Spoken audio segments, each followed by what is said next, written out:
Hello, welcome to Bullion Farm.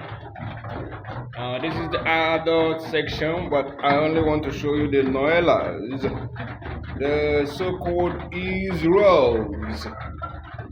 These are the egg-laying birds, and they're quite giants. As you can see them, they're big compared to the sub-brands or old layers, whatever you call them, layers.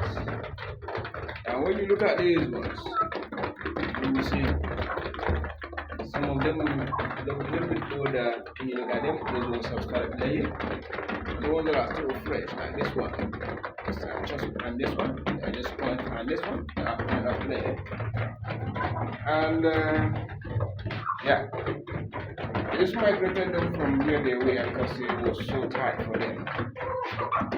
And I'll also be keeping you updated on how things are going in this farm.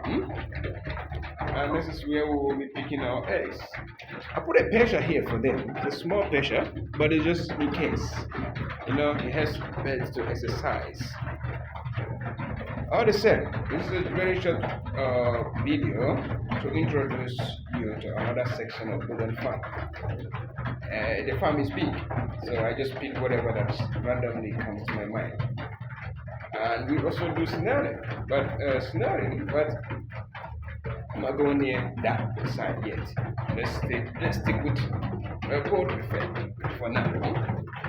And yeah, they are eating, so I'm just gonna leave them in peace and move away. Happy farming. This is Joy speaking, and this is Bullion Farm saying bye bye.